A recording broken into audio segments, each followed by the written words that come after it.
Para tirar umas fotos, eu te agradeço. Boa tarde a todos. Estão me ouvindo bem? Ótimo. Peço desculpas por um pequeno atraso que a gente teve, tendo em virtude de questões técnicas que fugiram ao nosso controle, mas está tudo já sanado agora. Vamos iniciar, então, nosso painel 1, que chama-se Questões Processuais e Inteligência Artificial. Vocês terão até 10 minutos para fazer a apresentação dos seus trabalhos e, em virtude do horário adiantado, nós deixaremos as perguntas para o final.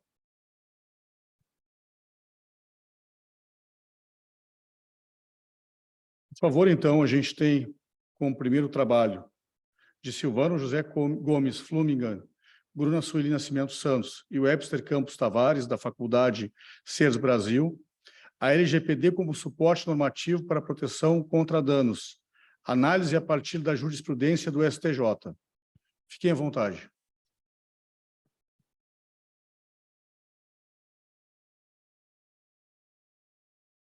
Acho que o Webster vai falar, né, Webster? Boa tarde a todos, boa tarde, professor. Eu vou fazer a apresentação em nome do professor Silvano, que é o nosso orientador nesse trabalho, e da colega Bruna também, que apresentará o trabalho durante a tarde. Eu gostaria de agradecer o convite e vamos passar o tema. O tema é a LGPD como suporte normativo para a proteção contra danos, uma análise a partir da jurisprudência do STJ.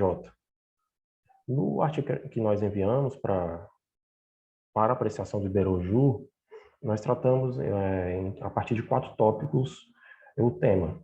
O primeiro tópico foi a responsabilidade civil e as espécies de danos, sendo o subtópico a responsabilização civil no direito brasileiro e as categorias de danos existentes, no qual traçamos um panorama a partir das previsões do Código Civil Brasileiro, em especial dos artigos 186 e 187, assim como do artigo 927 do Código Civil.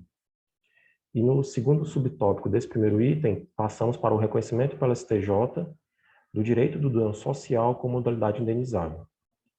Já no segundo tópico, nós abordaremos a questão da responsabilidade civil e a Lei Geral de Proteção de Dados daqui do Brasil. O conjunto de pressupostos da responsabilidade, a gente pode indagar quais seriam esses pressupostos da responsabilidade subjetiva. Primeiramente, um elemento formal, que é a violação de um dever jurídico mediante conduta voluntária, um elemento subjetivo, que pode ser o dolo ou a culpa, e ainda um elemento causal material, que é o dano e a respectiva relação de causalidade.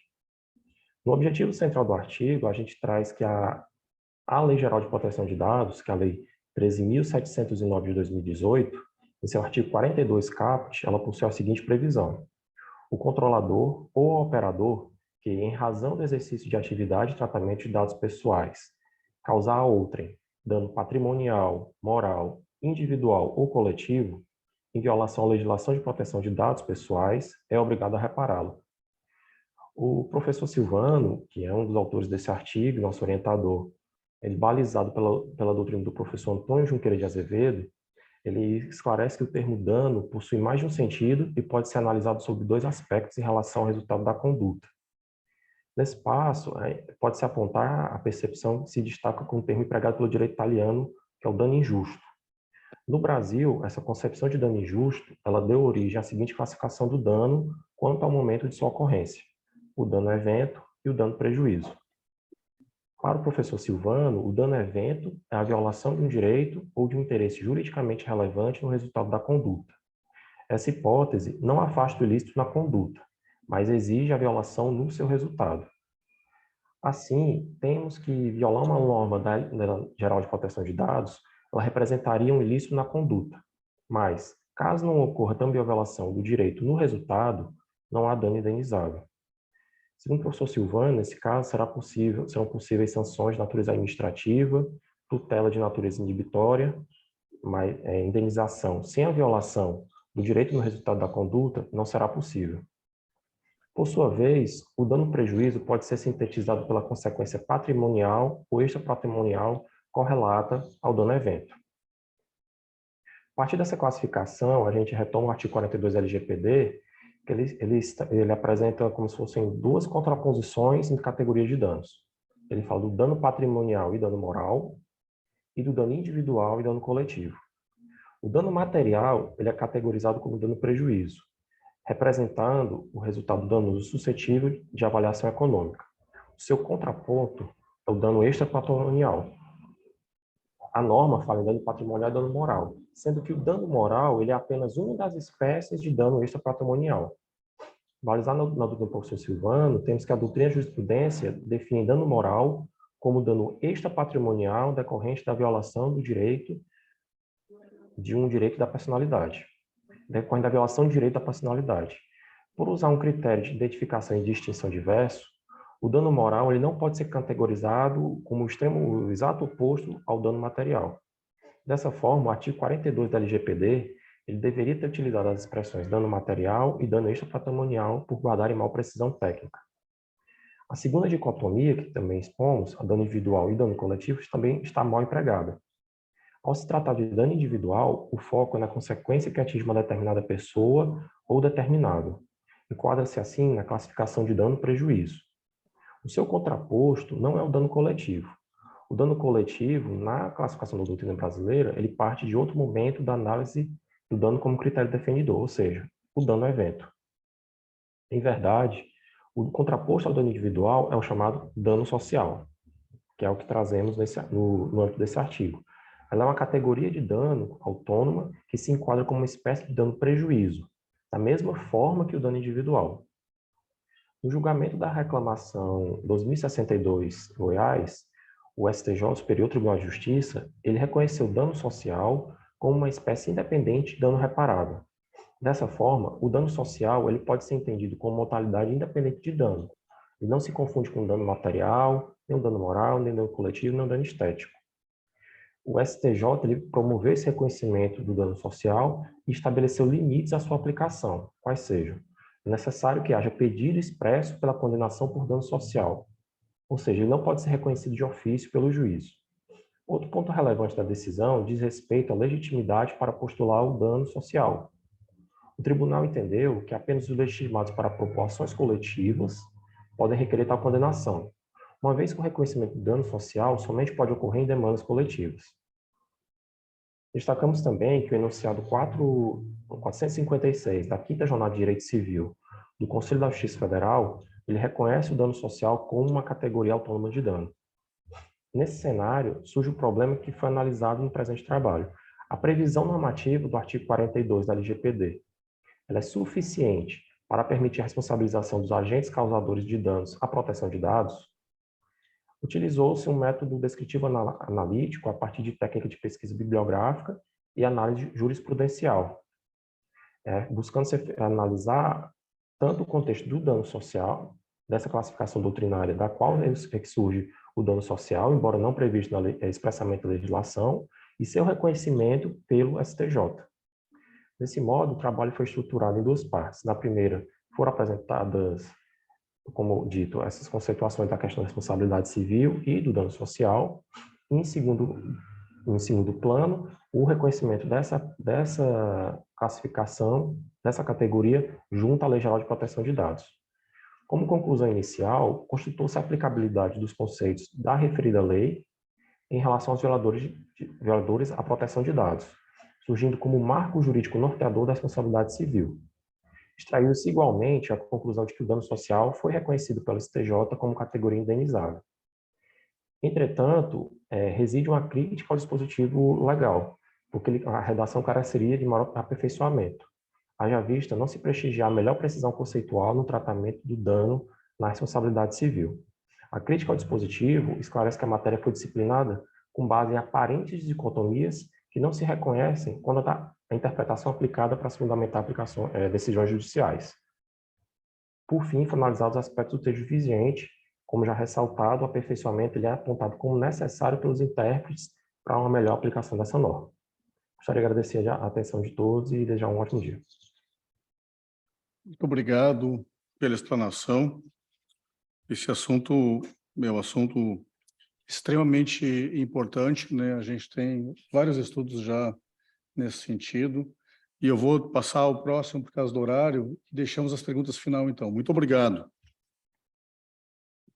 O próximo trabalho é de Lívio Augusto de Carvalho e Enzo de Mesquita S. da Costa, da Faculdade de Ciências Humanas Exatas e da Saúde do Piauí, e é intitulado Poder Judiciário Brasileiro e o uso da inteligência artificial, desafios e limites da tecnologia na efetivação dos direitos fundamentais e personalíssimos. Vocês têm até 10 minutos, então, para fazer a apresentação. Muito obrigado.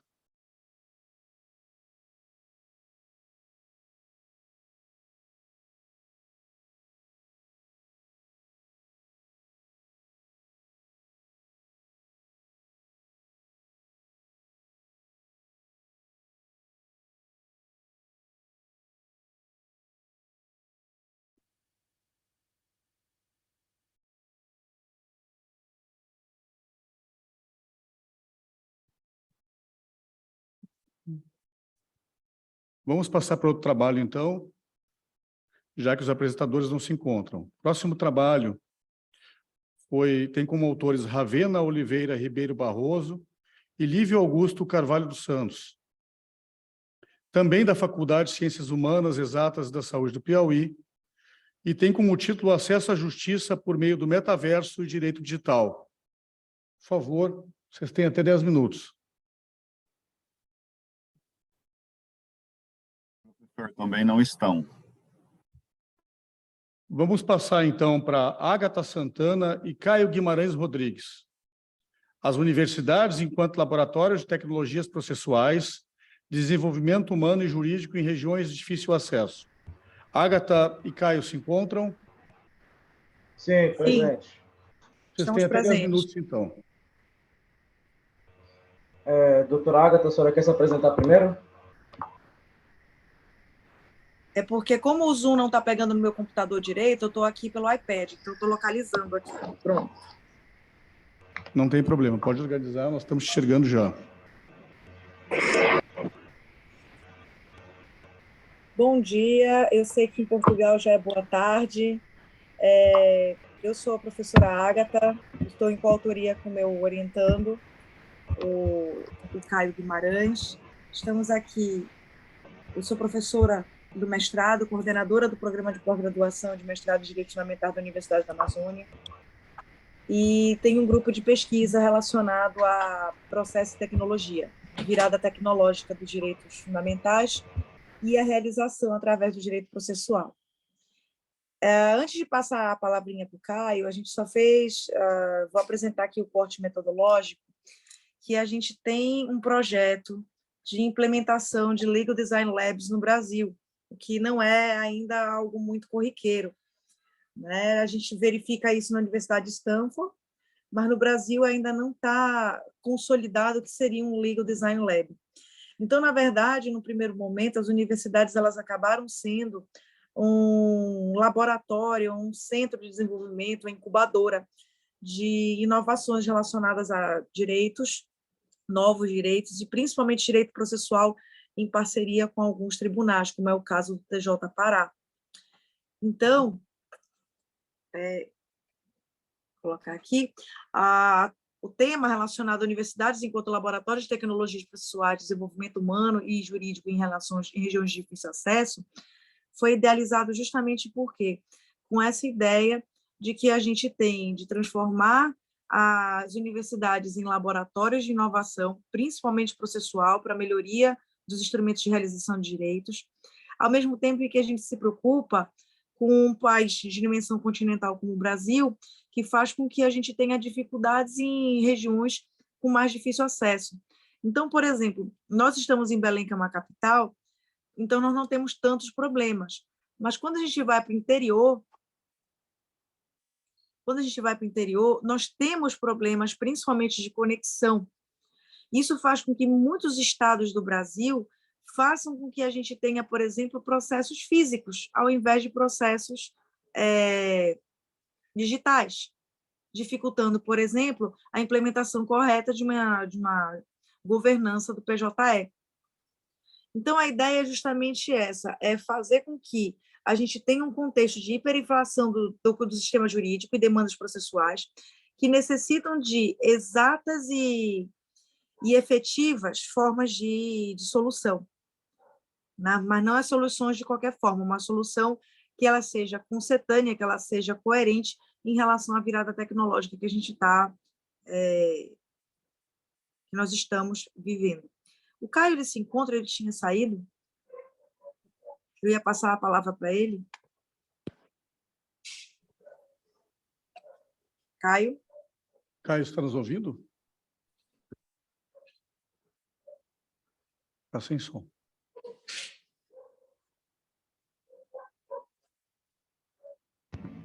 Assim que eu não estava conseguindo ativar meu próprio som por causa da configuração da reunião.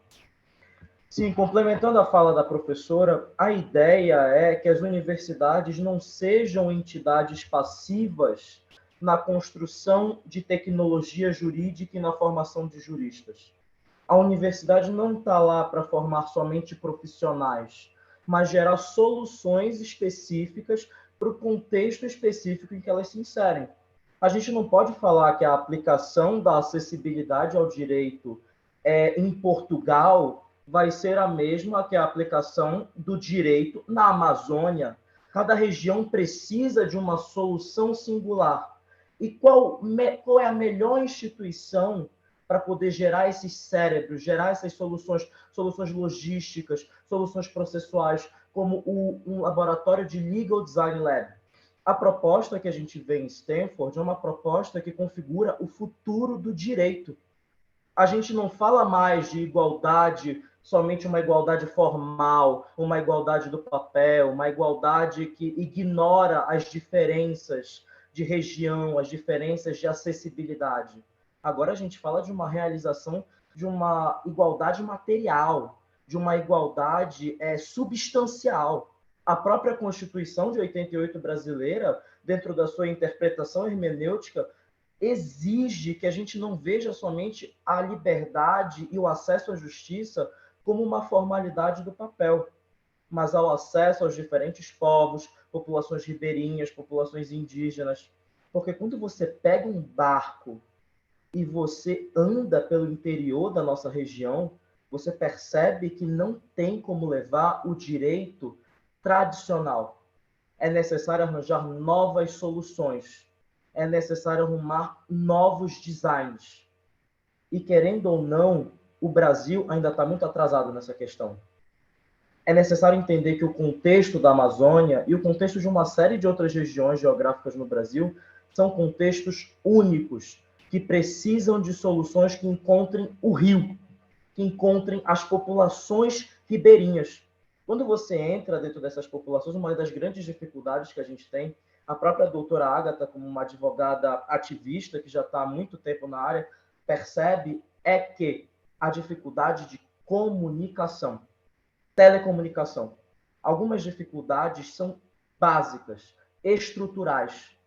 E é por isso mesmo que a gente não pode trazer aqui só pensar em um direito que a gente vai fazer uma videochamada, a pessoa vai ficar lá, vai se atentar com o juiz, se atentar com outra parte. Não. É preciso levar uma solução diferenciada. É preciso trazer um design que se adeque ao problema. Portanto, eu faço a defesa da criação de laboratórios de tecnologias jurídicas em todas as universidades, tanto da Amazônia quanto do Brasil, e a proposta do nosso grupo seja espalhada, não uma proposta somente jurídica, mas uma proposta interdisciplinar, uma proposta onde todos possam contribuir para o acesso à justiça. Um abraço da Amazônia para o mundo. Obrigado, pessoal. A doutora Ágata quer fazer algum complemento? Não, não tenho mais nem o que te complementar, Caio. Obrigado, doutora. Que agradeço a oportunidade de falar. E eu agradeço também essa parceria. Obrigado. Vamos passar, então, para Rafael Vasconcelos de Araújo Pereira, da Universidade de Coimbra, que tem como trabalho Eu, o Árbitro Robô, possibilidades e limites no uso da inteligência artificial na arbitragem internacional. Rafael, por favor, até 10 minutos. Muito obrigado, professor Dr. Fabrício. Primeiramente, gostaria de testar se estão me ouvindo corretamente, se o áudio está bom, a imagem também. Está tudo ok por aí? Está tudo ótimo. Tudo ótimo. Então, primeiramente, quero desejar um bom dia, uma boa tarde a todos. Estou falando aqui do Brasil embora seja doutorando da Universidade de Coimbra. Agradeço imensamente a oportunidade ao Iberjur e ao IPMAIA por participar desse grande evento que está sendo realizado aí nessa parceria Portugal e Espanha, com temas tão ricos a serem tratados, especialmente o nosso sobre questões processuais e inteligência artificial. Sobre esse assunto, o meu tema trata da possibilidade ou não da utilização da inteligência artificial como processo de automação de decisões, transformando a figura do árbitro num robô. Então, o exame que eu realizo, o corte que eu realizo, é sobre a possibilidade jurídica da utilização de uma inteligência artificial caracterizada por um robô no âmbito das RLL e RAL da União Europeia. A RLL seria, então, a resolução de litígios em linha virtual, e a RAL seria a resolução alternativa de litígios sobre, então, esse sistema da RLL. Então, quer dizer, no âmbito da União Europeia, temos o sistema já existente da utilização da arbitragem como método de resolução de conflitos virtual, em linha. E o meu questionamento jurídico que realizo é se essa forma de arbitragem já existente no âmbito da União Europeia admitiria ou não o uso da inteligência artificial e, em caso positivo, em que medida? Quais seriam as possibilidades e limites do uso da inteligência artificial como processo de automação de decisões? Então, esse é o tópico que eu quero tratar nesses nossos 10 minutos breves, né? Então, primeiramente, gostaria de fazer uma introdução de que o direito processual ele vem passando por uma ampliação do seu objeto, até pelo seu nome. Então, quando falamos em teoria geral do processo, devemos perguntar que processo? Apenas o processo civil judicializado ou ele poderia também abranger o processo privado, como seria o caso de arbitragem, mediação e conciliação? O que, a meu ver, denota uma necessidade de uma renomeação do que se chama hoje de direito processual. Então, o objeto hoje do direito processual é mais amplo do que o seu nome, porque a teoria geral do processo se aplica não só para o processo judicializado, ou seja, o processo civil, mas também se aplica aos processos de mediação, conciliação e arbitragem, o que resultaria, portanto, na minha visão, na necessidade de uma terminologia de um direito de pacificação de conflitos, e não só de um direito processual. Do mesmo modo, de uma demanda, uma teoria geral do direito de pacificação de conflitos, com esse objeto mais amplo, e não apenas, então, com uma teoria geral do processo civil, que é algo mais restrito, aplicável a esses outros âmbitos do processo. Então, isso seria uma introdução para podermos agora mergulhar na arbitragem e no nosso tema. Sobre a arbitragem e inteligência artificial, é fundamental entendermos a natureza jurídica do robô, da inteligência artificial, onde temos 4 posições doutrinárias e adotadas por diversos países. Uma delas é que o robô seria apenas uma coisa, sem personalidade jurídica e não seria pessoa. Uma segunda posição é de que o robô não seria pessoa, mas a ele seria atribuída personalidade jurídica, sendo sujeito de direitos e deveres, mesmo não sendo pessoa. Uma terceira posição é de que o robô seria, sim, uma pessoa, tal qual uma pessoa coletiva, chamada em Portugal, ou pessoa jurídica, conhecida no Brasil. Ou então, assim como uma pessoa natural. Então, o robô também se enquadraria nessa terceira posição como pessoa. E uma quarta posição é que haveria uma outorga paulatina de direitos e obrigações. Ao robô seria reconhecida a personalidade jurídica, mas seus direitos e obrigações lhe seriam outorgados paulatinamente. Seria, inclusive, essa posição da Alemanha.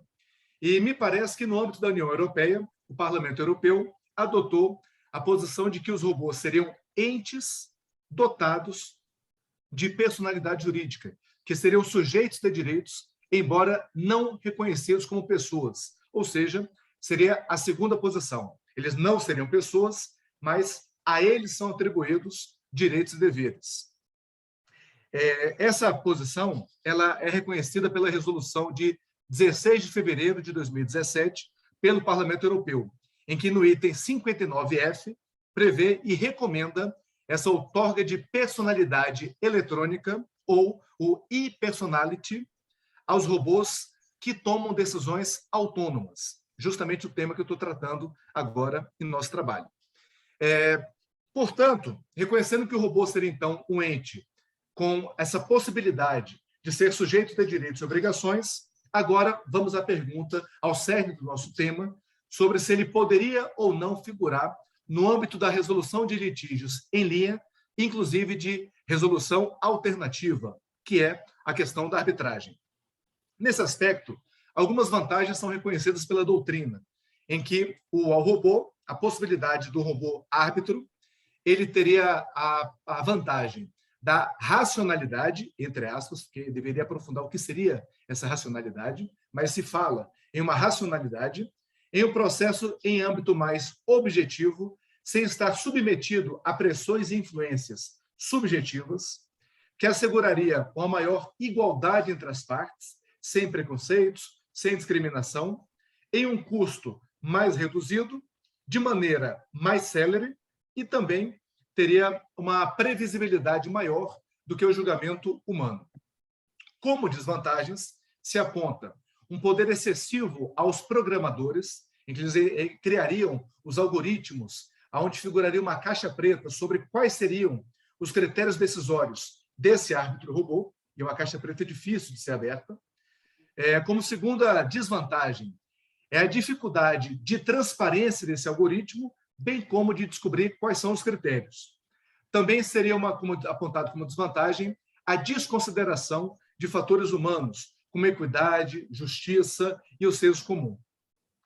Nesse sentido, pode-se afirmar que esse árbitro robô ele já é utilizado e é admitido, inclusive o Código de Processo Civil português, no artigo 157, item 1, e no seu artigo 160, item 1 e 6, já permitem o uso da tecnologia para a figura do secretário ou do auxiliar da justiça.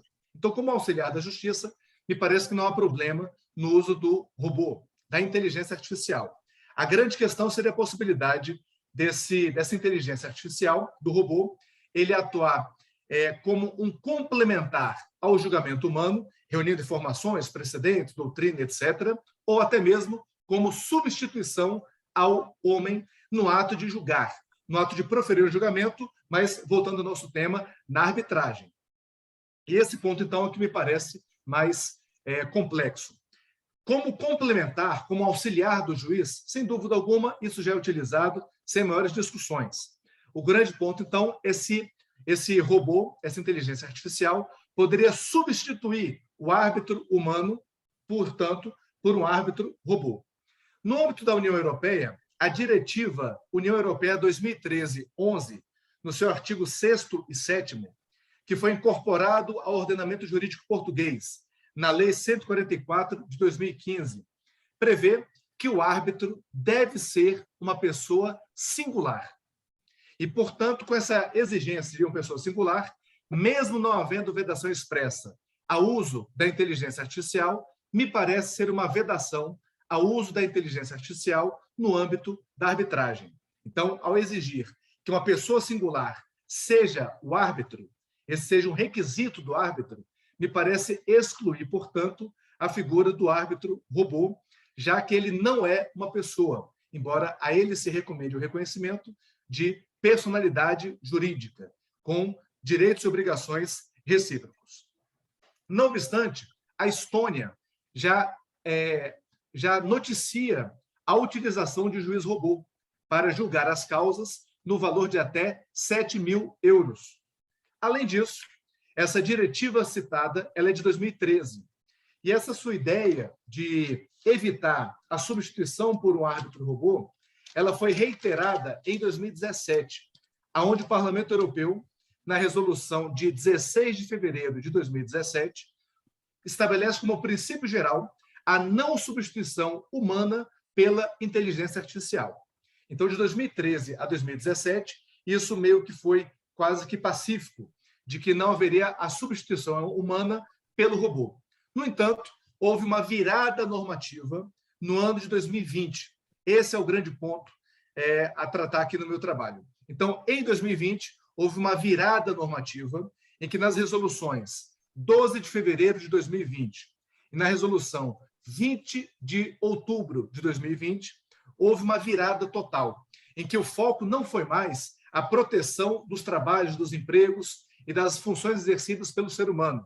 O foco agora, de 2020 para cá, passa a ser a inovação tecnológica, aonde se permite e prevê a possibilidade da substituição do trabalho humano pelo robô, o que isso se torna, inclusive, uma recomendação. Também tem como recomendação, aqui é literal, tá? O desenvolvimento de processos de tomada de decisões automatizadas. Então, estabelece como princípio que a automação decisória seja um processo adotado no âmbito do Parlamento Europeu o quanto antes, com foco nessa inovação tecnológica. Também se prevê a possibilidade de substituição. Então, na resolução de outubro de 2020, no seu considerando C e no item 67, prevê essa possibilidade da substituição do ser humano pelo robô, pela máquina.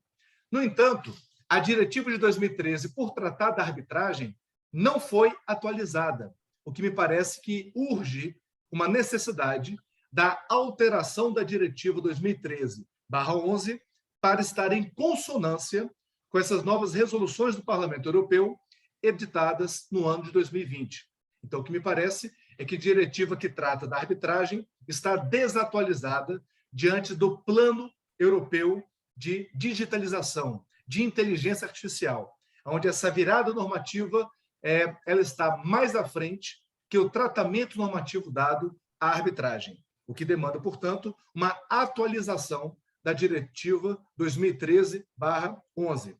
Agora, nada impede também que as partes interessadas envolvidas em um conflito estabeleçam contratualmente a possibilidade do uso do árbitro robô na resolução do seu conflito, vez que o Código Civil Português, no seu artigo 405, item 1º, ele permite essa ampla contratualização, essa autonomia da vontade, essa liberdade de iniciativa às partes conflitantes, para que o conflito seja resolvido por outros meios mais tecnológicos que esses previstos na diretiva 2013/11. Então, sendo uma norma de natureza privada, não há, portanto, qualquer empecilho para que as partes afastem a exigência de que apenas pessoas singulares figurem como árbitros e permitam o uso do árbitro robô. Então, em resumo, finalizando aqui minha participação, eu gostaria de dizer que há uma corrida tecnológica no mundo inteiro, liderada pelos Estados Unidos e pela China, e que a Europa, um pouco tardiamente, vai entrar agora, de 2020 para cá, decidiu entrar também nessa corrida tecnológica, investindo, inclusive, quase 8 trilhões de euros para poder alcançar esses outros países, e esse foco na inovação tecnológica exige, portanto, a atualização, a revisão da diretiva 2013/11, de modo a permitir que o árbitro robô também seja utilizado para a tomada de decisões automatizadas, o que pode ser utilizado para os casos mais simples. Obviamente, para os casos difíceis, ainda não há tecnologia para isso. Mas para os casos mais simples, já há tecnologia e já é utilizado na Estônia, assim como nos Estados Unidos, nos estados de Utah e Connecticut. Então, essa impossibilidade fática já foi superada pela tecnologia. Assim, não entendendo, mesmo que isso não seja feito ainda ou num médio prazo, as partes conflitantes também poderão contratualizar, entre elas, a possibilidade do uso do árbitro robô, como autoriza o Código Civil Português. Dessa forma, então, concluo o meu trabalho afirmando que existe uma grande pressão pelo uso da tecnologia, e isso vai se dar seja do modo de fora para dentro, seja do modo China e Estados Unidos para dentro da Europa, ou da Europa para o mundo, o que exige uma mudança do caráter dogmático e legislativo para que isso seja acompanhado pelo direito. O direito acompanha, aliás, em passos largos, o que já vem ocorrendo no âmbito da tecnologia. Então, é um grande desafio que se apresenta hoje para o Parlamento Europeu, e esse trabalho tem a pretensão de contribuir para essa atualização normativa, de modo a alcançar a atualização tecnológica. Muito obrigado a todos. Desculpe se passei um pouco o tempo, mas o tema é um pouco instigante, um pouco complexo, e procurei ser o mais breve possível. Então, muito obrigado pela oportunidade novamente e fico à disposição para as perguntas. Obrigado, Rafael. Passando, então, agora ao trabalho de Fabiano Fernando da Silva e Jonathan Barros Vita, da Universidade de Marília. Microsistema de Justiça Digital, críticas à facultatividade do juízo 100% digital no âmbito do Poder Judiciário brasileiro. Bom dia a todos. Me ouvem bem? Sim. Bom dia a todos aqui do Brasil. Sei que estão em Portugal. Boa tarde. Meu nome é Fabiano Fernando, sou mestre e doutorando pela Universidade de Marília. Estou fazendo uso aqui da conta do Iberajur, porque também integro a comissão organizadora do evento. E o meu tema de artigo, juntamente com o meu orientador de doutorado, também coordenador de programa da Universidade de Marília, é Microsistema de Justiça Digital, críticas à facultatividade do juízo 100% digital no âmbito do Poder Judiciário brasileiro. Antes de adentrar especificamente no tema, eu preciso contextualizar que nas últimas décadas todos nós sofremos com os efeitos da tecnologia. A tecnologia ela tem atingido as demais searas de forma incontestável, de modo que não há fugir dos efeitos da tecnologia. E dentro de um simpósio de direito processual, é iminente que o Poder Judiciário também, no âmbito da Revolução Industrial, chamado Judiciário 4.0, também não está infenso às novas tecnologias. E, diante disso, diante desse caráter inovador, disruptivo da tecnologia, o Poder Judiciário ele precisa fazer frente a essas demandas sociais. Então, nós podemos dizer que nem mesmo o Poder Judiciário ele está infenso aos efeitos das novas tecnologias. E é por isso que se exige uma proatividade para uma eficiente aplicação da lei e uma razoável solução judicial para os conflitos sociais, já que a razoável duração do processo é um princípio constitucional incluído lá nos direitos e garantias fundamentais. Então, dentro desse raciocínio, o nosso artigo ele vai falar dessas tessituras envolvendo tecnologia e direito processual, proporcionada pelo desenvolvimento dessas novas tecnologias, que ela tem sido absorvida pelo Poder Judiciário. E dentro disso, o Conselho Nacional de Justiça, ele criou aquilo que nós temos chamado de microsistema de direito digital. O CNJ, por meio da edição das resoluções 335 de 2020, 345 também do mesmo ano, 354 de 2020 e 372, 385 e 398 do ano de 2021, instituiu o que nós chamamos de microsistema de justiça digital no âmbito do Poder Judiciário. O que significa isso? Esse microsistema ele vai inaugurar o que a gente chama de plataforma digital do Poder Judiciário brasileiro. Ele vai propagar essa concepção de um judiciário 4.0 atento a essas novas tecnologias. Uma das vertentes, o nosso recorte dentro desse microsistema de justiça digital é o juízo 100% digital. É uma dessas vertentes criadas pelo CNJ, que foi instituída pela resolução 345 de 2020, chamado Juízo 100% Digital.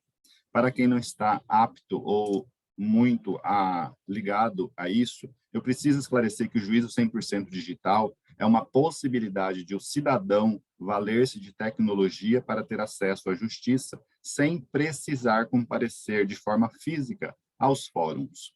E isso tem um importante atrelamento ao contexto pandêmico em que vivemos recentemente. Uma vez que o juízo 100% digital, todos os atos processuais serão praticados exclusivamente por meio eletrônico e remoto pela internet. Isso também se refere aos atos do juízo, audiências e sessões de julgamento. Nós tivemos, nesse contexto pandêmico, inúmeras e milhares de atos processuais praticados de forma remota. Nós tivemos a necessidade de, para não cessar os serviços judiciários, de fazer adaptações de audiências, de conciliações e instruções de julgamentos de forma remota. Então, o juízo 100% digital, ele é exatamente essa possibilidade de concentrar todos os atos processuais de forma eletrônica, sem precisar o comparecimento físico das pessoas nos fóruns. Essa ferramenta ela vai representar uma das políticas judiciárias para fazer frente ao contexto da economia digital e encara a administração da justiça como um serviço público que é, e que, portanto, ele necessita ser eficiente, célere e desatrelado dos meios essencialmente físicos. A virtualização dos processos e dos atos processuais, juntamente com o teletrabalho, são ferramentas modernas nesse sentido. E o CNJ, ele veio exatamente materializar essa necessidade de melhor eficiência e celeridade dos atos processuais, instituindo o juízo 100% digital. Ou seja, ele materializou uma possibilidade de o cidadão valer-se dessas medidas tecnológicas para concentrar esses atos e otimizar o tempo. Isso vale também para as audiências e sessões de julgamento em inúmeros tribunais. Tanto é que alguns deles, inclusive, já existem estudos para que essa virtualização das audiências e instruções de julgamento permaneçam mesmo no período pós-pandemia. Então, a importância do juízo 100% digital, ela veio na época de 2020 e 2021, permeou pelo contexto da pandemia e tende a se prorrogar no pós-pandemia. Ocorre que, dentro do nosso trabalho, uma preocupação é que, no artigo 3º dessa resolução, o CNJ estabelece que é facultativa a escolha pelo juízo 100% digital. E essa escolha será exercida pela parte demandante no momento da distribuição da ação, podendo a parte demandada opor-se a essa opção até o momento da contestação. Então, diante de tudo isso, que nós falamos aqui, das benesses de um juízo 100% digital, o que ecoa na nossa pesquisa, no nosso recorte metodológico é, se nós vivemos frente a uma demanda altamente tecnológica, se o serviço de justiça deve ser encarado como um serviço público eficiente, célere, não seria um contrassenso deixar a escolha das partes, quando for possível, a opção pelo juízo 100% digital? Essa é a nossa preocupação do trabalho.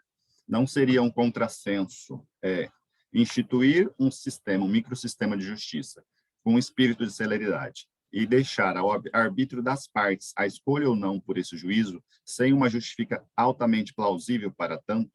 Então, nessa conjectura, o presente artigo, que é o nosso resumo ainda em andamento, ele tem, por fim, apresentar uma reflexão sobre esse microsistema de justiça digital, instituído pelo Poder Judiciário, com foco no juízo 100% digital, visando responder à seguinte problemática. Deixar a opção pelo juízo digital a critério das partes não viola o princípio da celeridade, economia processual e razoável duração do processo? Em outras palavras, tornar o juízo 100% digital uma faculdade das partes não é contrariar a própria razão de ser do microsistema de justiça digital? Esse é o nosso questionamento. Por fim, para elucidar de modo em dados, o CNJ publicou até agosto de 2021, que é o último dado que nós temos, que no total, no Brasil, nós temos 25.715 serventias judiciais. Dessas, apenas 5.200 serventias possuem o juízo digital. Então, isso representa 20% das serventias judiciais, o que nos leva a essa conclusão de por que ainda esse juízo 100% digital, guardadas as peculiaridades processuais de cada caso concreto e as possibilidades das partes de efetivamente implantar um juízo 100% digital. Essa é a nossa preocupação temática, esse é um breve resumo do nosso trabalho. Obrigado a todos e uma boa tarde. Muito obrigado, então. Com isso, encerramos os trabalhos, vamos passar aos debates agora. Alguma pergunta, por favor?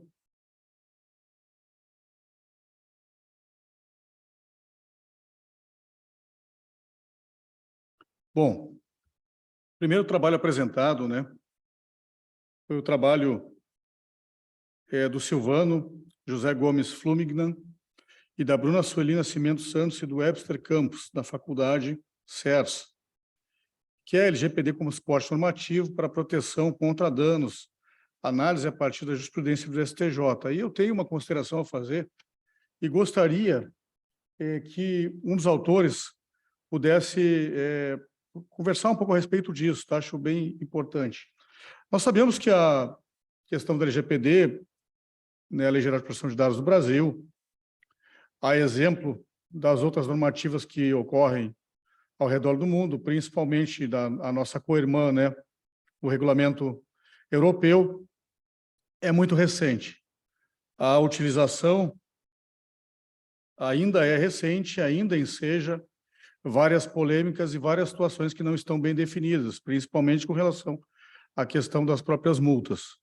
O que eu queria, efetivamente, era saber qual é a posição de vocês com relação à consolidação da jurisprudência do STJ no Brasil, tendo em vista o pouco tempo de vigência da lei, inclusive se a gente pensar relativamente a categorias especiais, como os notários, por exemplo, que teve a questão da vigência muito diversa da vigência normal da LGPD para as outras categorias.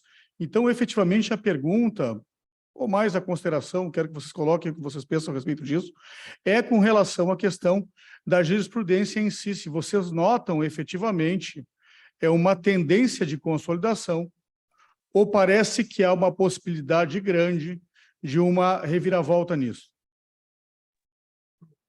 Boa tarde, né, para todos e para todas que estão em Portugal. Boa tarde também aqui no Brasil, né, já passamos do meio-dia. Sobre esse ponto, eu acho que a LGPD ela ainda não foi enfrentada como deveria no Superior Tribunal de Justiça. Ainda não deu tempo de chegar nos processos para ser julgados lá. O que a gente percebeu nesse artigo que foi escrito pelo Webster e pela Bruna sobre a minha orientação, que a gente tentou fazer, na verdade, é basicamente apontar, a partir das categorias que foram reconhecidas pelo Superior Tribunal de Justiça, uma imprecisão terminológica dogmática na LGPD.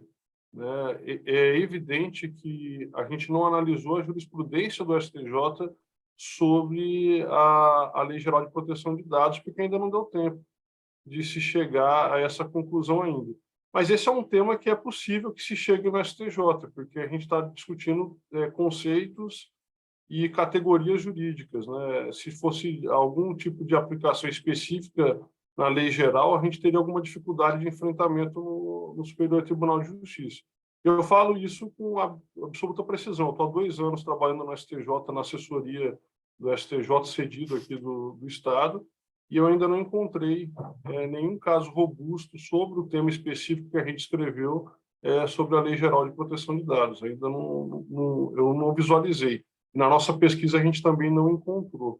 O que a gente encontrou foi, sim, um caso específico, um caso apenas específico, sobre a categoria do dano social, e distinguindo o dano social do dano coletivo, o que boa parte da doutrina no Brasil ainda não fez, e o legislador da LGPD também não fez. Talvez por equívoco, talvez por adotar um outro conceito de dano social e de dano coletivo, mas me parece que foram utilizadas de uma maneira vulgar ou genérica as expressões quando da elaboração da lei geral. E isso que foi apontado nesse artigo que a gente escreveu. Obrigado, Silvano. Eu vou agora dirigir umas considerações à Ágata e ao Caio. As universidades, enquanto laboratórios de tecnologias processuais, desenvolvimento humano e jurídico em regiões de difícil acesso. A gente sabe que a universidade, os centros universitários, as faculdades, de modo geral, elas têm um papel imprescindível com relação ao desenvolvimento das regiões, principalmente as regiões que têm pouco ou quase nenhum desenvolvimento, e principalmente as mais distantes dos grandes centros urbanos. A universidade, além do papel de ensinar, do papel de trazer o conhecimento e produzir conhecimento, ela acaba trazendo também tecnologia e desenvolvimento para as regiões. O trabalho de vocês, no meu ver, tem uma importância enorme, ele é muito interessante, no sentido que ele coloca as universidades no patamar de laboratórios processuais de desenvolvimento humano e jurídico, em regiões de difícil acesso. É muito mais até uma consideração do que uma pergunta, e até uma inferência, com relação, infelizmente, a esses locais de difícil acesso, geralmente seriam os locais que mais dificuldade tem de estrutura tecnológica. Como é que vocês enxergam a questão da possibilidade desse motor de desenvolvimento em lugares geralmente ermos, geralmente mais distantes, e que às vezes não tem uma internet de boa velocidade, não tem outro tipo de estrutura mesmo, às vezes até uma dificuldade de estrutura relacionada à luz elétrica. Estou falando principalmente de países em vias de desenvolvimento e países grandes. A gente sabe, por exemplo, que o Brasil, por exemplo, que é alvo do trabalho de vocês, ele é um país de dimensões continentais. E as realidades são totalmente diversas. A gente tem uma realidade no centro-sul do país totalmente diferente do norte e nordeste do Brasil. Tanto que, se a gente olhar, o IDH do estado do Rio Grande do Sul é um IDH muito próximo, ou até igual ao IDH da Espanha. E a gente tem regiões, como do Nordeste, que tem IDH de países africanos ou até de países muito pobres da Ásia. Então, a pergunta que eu faço é, no trabalho de vocês, se vocês conseguiram identificar a questão da dificuldade da catalisação desses centros universitários, ou universidades, enquanto motor de desenvolvimento, por conta de falta de estrutura. Na verdade, antes de eu passar a palavra para o Caio, eu tomei aqui a dianteira de responder, porque nós temos 2 pontos de estrangulamento de dificuldade. A primeira grande dificuldade é o acesso à tecnologia. E o segundo ponto de estrangulamento é a tecnologia acessada. Então, nós temos 2 pontos para trabalhar, não são só 2 pontos de partida, são vários pontos para trabalhar, mas eu vou trabalhar com esses 2 iniciais. Primeiro de tudo, regiões com IDH baixo e que nós temos esse desafio. E isso daí eu creio que os programas de extensão das universidades são imprescindíveis. A extensão ela é a aproximação do estudante, da academia, com o público. E muitas vezes indo até para o interior. Nós temos um projeto de extensão agora na Universidade da Amazônia fazendo essa aproximação desde os calouros. E o segundo ponto é a tecnologia acessada, porque há também regiões que nós temos, pelo menos nos aspectos estatísticos, acesso à tecnologia, as pessoas têm acesso a um celular, têm acesso a computador, mas elas não sabem como se utilizar disso. Elas não sabem se utilizar das ferramentas, então já é um ponto de direcionamento educacional. Então, o primeiro é desenvolvimento para justamente fazer com que a tecnologia possa alcançar interiores, ela possa avançar, ela interiorizar. E a segunda é, interiorizando, como é que eu posso fazer com que a educação seja direcionada para que a pessoa saiba utilizar e ela saiba acessar. Porque sem esse acesso à tecnologia, hoje, numa sociedade tecnológica, nós podemos ter dificuldades com acesso à justiça. Então, assim, existe um projeto muito bonito no programa de pós-graduação de gestão de conhecimento e de comunicação da Universidade da Amazônia, que tem a possibilidade de levar, é como se fosse um amplificador, é uma tecnologia de ciência da computação, para conseguir ampliar e captar sinal de internet para o interior, para que eles possam se utilizar, por exemplo, de determinados robozinhos. Então, isso daí, quando a gente vai aplicar, por exemplo, no PJE, isso daí vai ficar muito bom. Então, como laboratórios, as universidades elas vão desenvolvendo inovações justamente como, e é isso que Stanford fala, né? Na Universidade de Stanford se desenvolve. Cada laboratório ele vai se subdividir até mesmo em bairros. Ele se subdivide em bairros, subdivide em regiões, justamente para que ele possa fazer o atendimento pontual em cima da necessidade de cada sociedade, digamos assim, de cada comunidade. Porque o Brasil tem uma dimensão continental. Nós temos que gerenciar, aplicar a governança de maneira uniforme no Brasil como um todo, sendo que não só as regiões são diferentes, como as cidades dentro dos estados são diferentes. Então, por exemplo, aqui no Pará, nós falamos que nós temos gírias dentro das cidades do Pará. Por exemplo, cametá. Nós temos palavras que são muito utilizadas naquela região, naquela cidade, sendo que nós estamos no mesmo estado. O estado do Pará, eu não sei quantas Franças dá dentro do estado do Pará. Quantas Portugais? Então, eu vou passar a palavra para o Caio, mas com essa locubração muito pertinente, justamente por conta dessa participação do como a gente pode trabalhar nas instituições. Caio, é contigo. Está no mudo. Tem que tirar o teu mudo. Agora, se é aqui o host que faz essa retirada. Ou seja, continuando com a fala da professora Ágata, a universidade ela não pode se intimidar com essa dificuldade do acesso à própria tecnologia do meio de comunicação. A ideia é que parte desses laboratórios também trabalhem com um rompimento da área do direito só com o direito. A gente vai fazer uma interdisciplinaridade com áreas como a ciência da computação, com a engenharia, com o desenvolvimento de sistemas. A ideia é que comunidades que tenham esses problemas de acesso logístico à própria tecnologia recebam essa tecnologia da própria universidade com o desenvolvimento das especificidades regionais. Ou seja, quando a gente trata de laboratórios, a gente também está tratando das regiões adjacentes. O que a comunidade, por exemplo, do Rio das Onças precisa para ter acesso à tecnologia e à acessibilidade jurídica? Se faz o estudo, se faz a administração de recursos. Ou seja, nós estamos trabalhando com, como a professora falou, um laboratório de especificidades. Cada laboratório vai fazer um estudo da sua área visando entender como a acessibilidade se configura ali. É quase um bairrismo jurídico, mas a ideia é essa. Se vamos reconhecer as diferenças, temos que reconhecer as diferenças. É antropológico, é um estudo tecnológico, jurídico e antropológico. Ou seja, se vamos reconhecer diferenças, não vamos nos intimidar perante elas. Vamos ver especificamente o que aquela região precisa para o acesso à tecnologia, seja de uma antena à educação em tecnologia. Muito obrigado, professora Ágata. Muito obrigado, Caio. Eu estou ansioso para ler o artigo final. Abraço. Vamos passar agora uma pergunta direcionada ao Rafael. Tudo bem, Rafael? Rafael, a pergunta que eu te faço é o seguinte.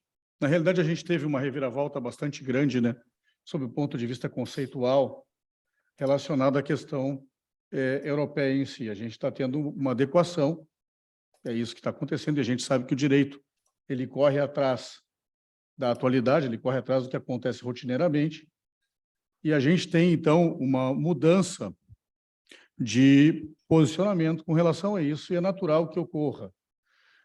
Eu tenho observado, e é alvo dos meus estudos, principalmente a questão de inteligência artificial, essa questão de novas tecnologias, e tenho observado a utilização da inteligência artificial de forma bastante ampla no judiciário, uma tentativa de modo a desafogar, principalmente, e de modo a fornecer uma resposta mais rápida à população, basicamente no que diz respeito à duração razoável do processo legal, né? Que é o grande problema que se enfrenta sempre.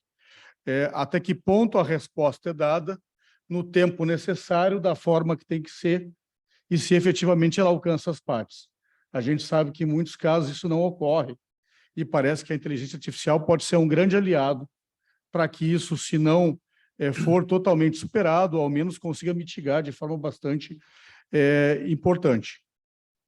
A gente tem uma situação bastante forte, né, com relação à questão do desenvolvimento da inteligência artificial. Hoje os Estados Unidos está na frente, a gente tem a China como segundo player, mas a gente já tem data para os Estados Unidos passar a segundo player e a China dirigir, na realidade, né, coordenar essa corrida, principalmente pelos investimentos que eles estão fazendo voltados à questão da indústria bélica, né? A China tem investido muito na indústria bélica com inteligência artificial, o que acaba por fazer aproveitar essa inteligência artificial para todos os outros setores.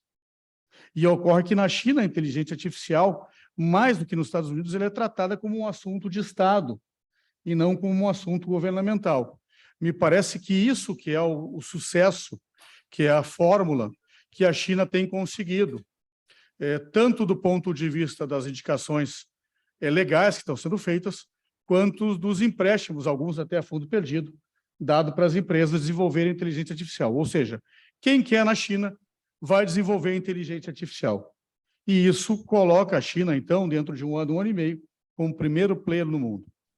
Mas o que eu te coloco, basicamente, e aí eu quero saber a tua opinião com relação a isso, não sei se é objeto do artigo, mas eu acho que deve passar de alguma forma nesse sentido, é com relação à questão da especialidade em si, porque a gente está falando de arbitragem.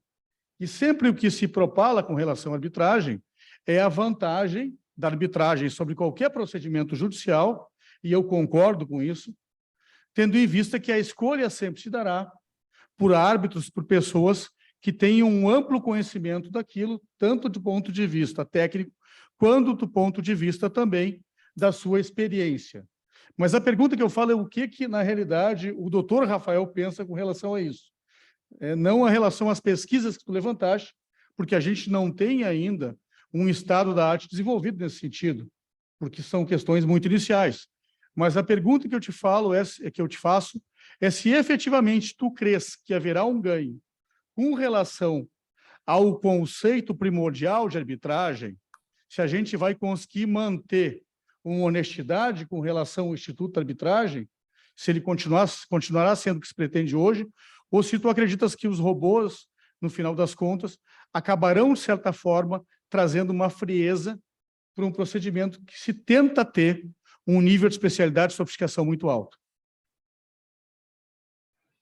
Professor Fabrício, muito obrigado pela pergunta. Realmente são questões altamente instigantes. E, primeiramente, sobre essa questão essa disputa Estados Unidos-China, tem um livro muito interessante que fala sobre esse assunto, que o título é Inteligência Artificial. Como os robôs estão mudando o mundo, a forma como amamos, nos relacionamos, trabalhamos e vivemos. Do autor, um chinês, inclusive, chamado Kai-Fu Lee. E nesse livro, ele faz exatamente uma comparação, como o professor doutor falou muito bem, entre a mentalidade dos Estados Unidos e da China, em que, enquanto os Estados Unidos está muito preocupado com a proteção dos trabalhadores, com direitos fundamentais, com direitos humanos, na China tem uma frase que eles repetem muito, de que tudo é justo em startups e na guerra. Então, é meio que uma ideia um pouco maquiavélica no sentido de que os fins justificam os meios. Ou seja, para estar em primeiro lugar, tudo vale, tudo é justo. Mesmo que isso gere desemprego, que isso viole alguns direitos, o foco é justamente no resultado de ser o primeiro lugar, tanto no quesito tecnologia, quanto no quesito guerra. E por isso acaba que o desenvolvimento acaba sendo mais rápido e mais agressivo em relação aos outros países, por essa mentalidade descrita nesse livro, bem interessante. Eles chamam isso de uma mentalidade de gladiador, em que o que importa é vencer, não importa os meios. Então, só queria trazer uma confirmação do que o professor doutor afirmou antes, nesse sentido, sobre essa visão, até mesmo do chinês mesmo, que ele justifica isso. Sobre a pergunta em si, me parece que podemos fazer um corte sobre a complexidade dos casos. Então, se analisarmos os casos mais simples, que são os tratados nessa plataforma virtual já existente no âmbito da União Europeia, que são casos de consumidor, me parece que nesses casos é possível utilizar o árbitro robô sem dificuldades. Na verdade, isso até já é utilizado pelas próprias empresas. Então, se, por exemplo, fizermos uma compra no site da Shopee, da AliExpress, do eBay, da Amazon, e tivermos algum problema com o vendedor, a plataforma digital, o site, já tem instrumentos de arbitragem internos para poder realizar a conciliação, realizar a resolução do conflito. Então, o que me parece que está até atrasado é a utilização desse sistema em âmbito estatal, no âmbito dos tribunais, no âmbito... Acho que até nem o tribunal deveria trabalhar sobre isso.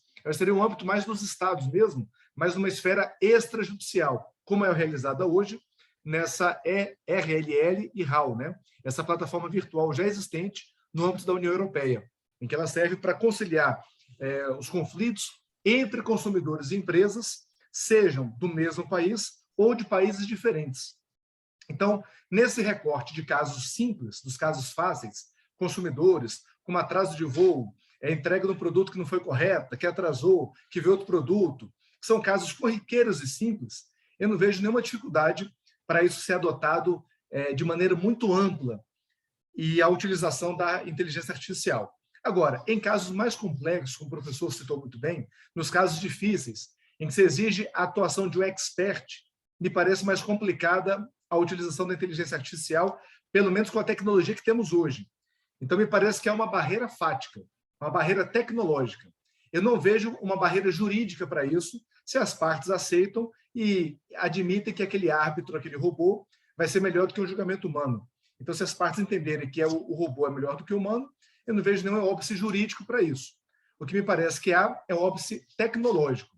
E respondendo à pergunta, se eu creio que essa barreira será superada um dia, eu acredito que sim, professor. Eu acredito que o desenvolvimento tecnológico está numa velocidade muito rápida e que, em um prazo de 10 a 15 anos, acredito muito possível que, inclusive, os casos difíceis possam ser resolvidos da forma da inteligência artificial, já que os critérios para o exame daquela questão podem ser incluídos via um algoritmo, que ele também pode aprender pelos casos decididos.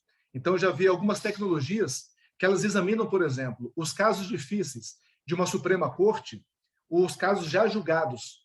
E, a partir desse exame retroativo dos casos analisados, dos casos já julgados, o próprio algoritmo se autodesenvolve para estabelecer critérios de ponderação na resolução daqueles conflitos. Então, é algo bem inovador, bem tecnológico.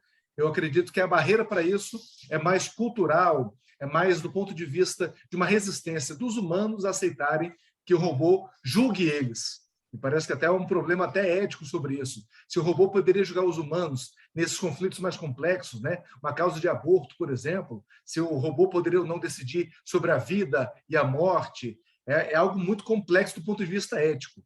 Mas, do ponto de vista tecnológico, me parece que as barreiras serão superadas em breve. As barreiras jurídicas também, elas estão numa tendência de superação.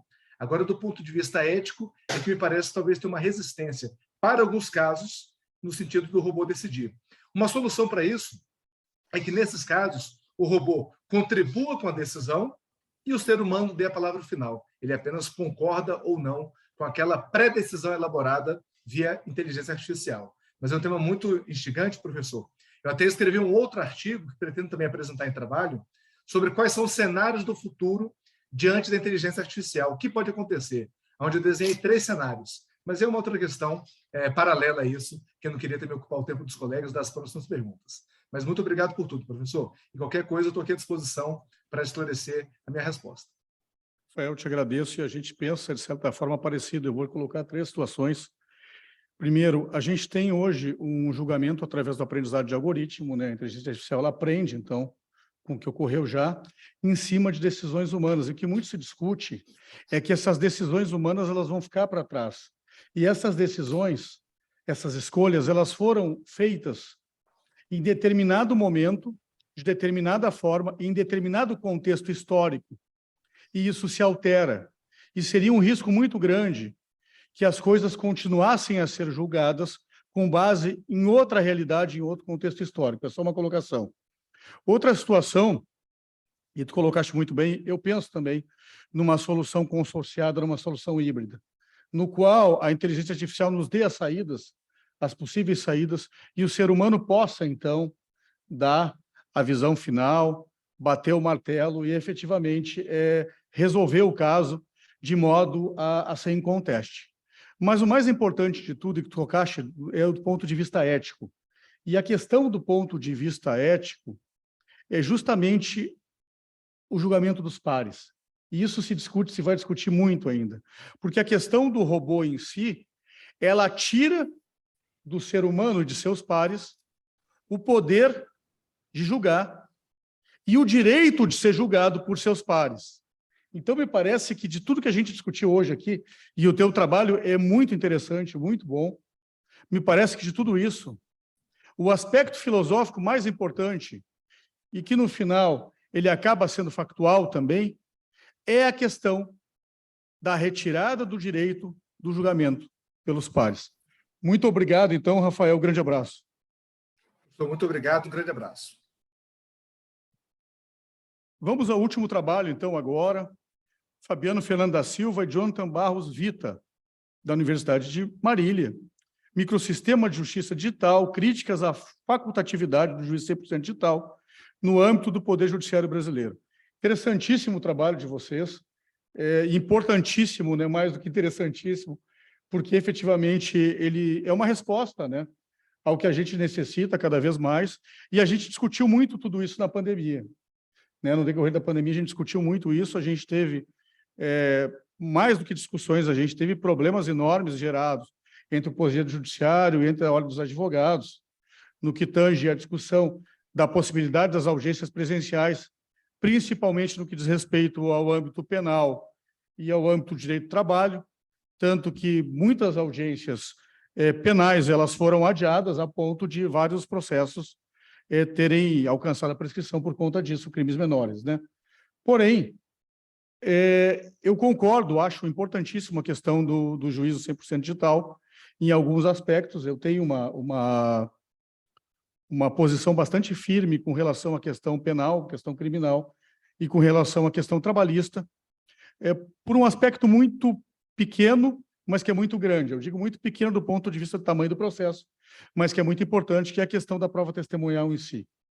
E isso me preocupa muito, porque a gente tem uma dificuldade muito grande de saber que aquela testemunha, efetivamente, ela está ali por vontade dela, ou falando aquilo por vontade dela, que ela não está sendo constrangida, não está sendo ameaçada de nenhuma forma, que não tem ninguém orientando ela, porque isso serve para o bem ou para o mal, e que, efetivamente, aquele testemunho ele é dado de uma forma honesta, vamos dizer assim. Não que o outro testemunho, em juízo, também não possa ser um testemunho mentiroso, e a gente sabe que a fragilidade da prova oral ela é enorme, e é a maior fragilidade que existe num processo é a prova oral, mas, ao mesmo tempo, me preocupa muito essa questão da prova testemunhal em si, no juízo 100% digital, na questão do que pode haver de constrangimento e do que pode haver de perda. Eu queria entender um pouco, ouvir um pouco a posição de vocês com relação a isso.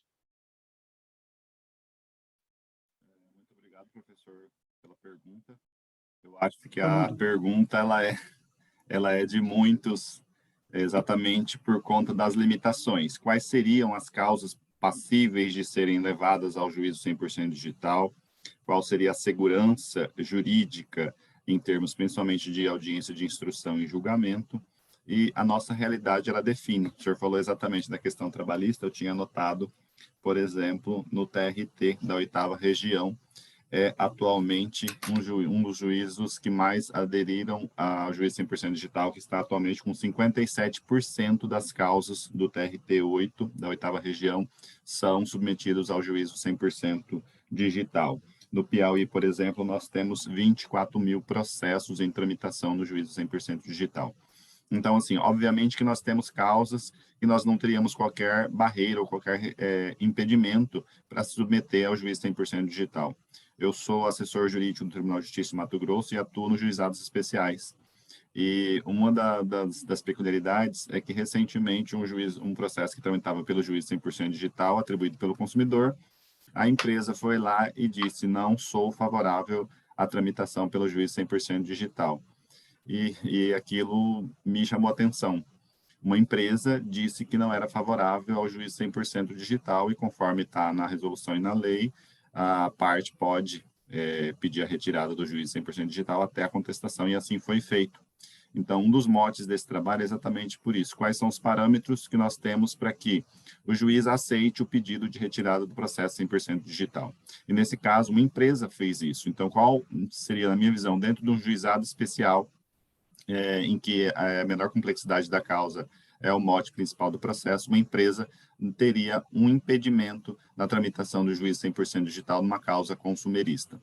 Então, o mote do trabalho é exatamente isso, uma crítica à facultatividade do juízo 100% digital sem análise de parâmetros necessários. Qual seria o motivo? Qual o impedimento que a parte? É porque ela não tem um acesso, ela não tem mecanismos tecnológicos, ela não dispõe de um computador, ela não dispõe de um celular que poderia ser feita uma audiência.